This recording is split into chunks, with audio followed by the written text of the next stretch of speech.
Саламатсыңарбы, урматтуу окуучулар? Анда эмесе кыргыз тил сабагын баштайбыз. Бүгүнкү өтө турган темабыз балдар ичкертүү жана ажыратуу белгилери. Сабагыбыздын максаты тема жөнүндө түшүнүк аласыңар. Берилген тексттин негизинде көнүгүүлөрдү так жана туура аткарасыңар балдар. Булгабай, катасыз, сулуу жазуу менен бирге тыкандыкка тарбияланасыңар балдар. Кыргыз тилиндеги ичкертүү жана ажыратуу белгилери тыбышсыз тамгалар болуп саналат экен. Алар сөз ичинде өзүнчө тыбыш болуп угулбайт экен балдар. Алар медаль, коньки, съезд, подъезд жана башка сөздөр балдар. 92 көнүгүү аңгемени окугула түшүнгөнүңөрдү өз сөзүңөр менен айтып бергиле балдар. Почтальондун сумкасы. Коля ак көңүл, бирок абдан унутчаак бала эле. Ал ноябрь айынын бир күнүндө Харьковдогу чоң энесине кат жазып, аны жаркыраган октябрь майрамы менен куттуктады. Ал өзүнүн окуусу жөнүндө, убакытты кандай өткөрүп жаткандыгы жөнүндө, муз үстүндө коньки тепкендиги, үйрөнгөндүгү жөнүндө баяндап жазды. Кат абдан жагымдуу жазылды. Бирок Коля анын ордуна конвертке жарым барак актай кагазды салып койгондугун байкабады. Кат болсо өзү барактап отурган альбомдун ичинде калды. Конвертти чаптап бекемдеди. Адрести Харьков шаары, Жеңиш көчөсү, 12-үй, 1-подъезд, 52-батир деп жазып, почта маркасын жабыштырды. Анан ал кат почтага жеткирилди. Баягы жарым барак актай кагаз Харьковдогу чоң энесин майрамы менен куттуктоо үчүн зымырады. Мына көрдүңөрбү балдар? Силерге аңгеме түшүнүктүү болдубу? Мына ушуну түшүнгөнүңөрдү айтасыңар балдар.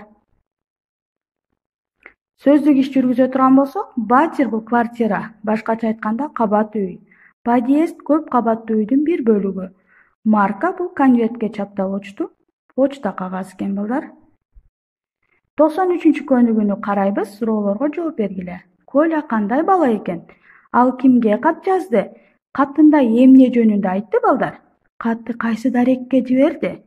Силер да чоң ата, чоң апаңарга кат жазасыңарбы балдар? Мына ушул суроолорго жооп бергенди унутпагыла балдар. 94 көнүгүүгө көңүл бурсак балдар, тексттен ичкертүү жана ажыратуу белгилери катышкан сөздөрү бар сүйлөмдөрдү көчүрүп жазасыңар. Ал сүйлөмдөрдүн жазылышына байкоо жүргүзгөндү дагы унутпагыла балдар. 95 көнүгүүгө көңүл бурсак, сүрөттө көргөнүңөрдү жазгыла, алар канча тамга жана канча тыбыштан куралган. Аларды катыштырып сүйлөмдөрдү түзгүлө балдар. Биринчи сүрөткө көңүл бурсак, көрүп турганыңардай бул коньки. Коньки деген сөздө балдар 6 тамга 5 тыбыш экен. Эмне үчүн 5 тыбыш дегенде балдар, ичкертүү белгиси менен ажыратуу белгиси балдар тыбыш болуп угулбайт экен, бирок тамга болуп жазылат экен. Сүйлөм түзө турган болсок, биз кышында коньки тебебиз. Карайбыз балдар. Демек 6 тамга 5 тыбыштан турат экен коньки сөзү. Кийинки сүрөттү карасак балдар, компьютер. Компьютер бул 9 тамга 9 тыбыштан турат экен. Бул жерде эмнеге ичкертүү белгиси жазылып туруп, ал тыбыш болуп жазылып калды десеңер балдар, жок, ал жазылган жок. Бул жерде ю йоттошкон тамга бар үчүн ал 2 тыбыш болуп угулат, ошондуктан 9 тыбыш болду. Андан кийин дельфин деген сөздү ала турган болсок, бул балдар 7 тамга 6 тыбыштан турат. Кийинки сүрөттү карасак, подъезд. Бул 7 тамга 7 тыбыштан турат экен. Жакшылап карайбыз балдар, бул жерде йоттошкон е тамгасы бар экен. Андан кийин бул көрүп турган коньки, компьютер, дельфин, подъезд деген сөздөргө өзүңөр сүйлөмдөр түзүп дептериңерге жазасыңар балдар.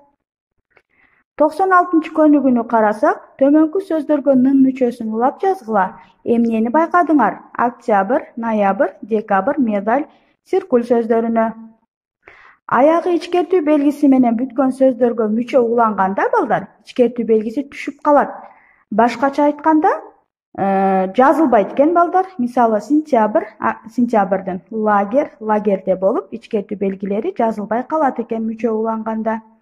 Ошондо 96 көнүгүүдөгү нын мүчөсү уланганда балдар, октябрдын, ноябрдын, декабрдын, медалдын жана башка болуп жазылат экен балдар. Үйгө тапшырма 97-көнүгү. Саламатта калгыла балдар.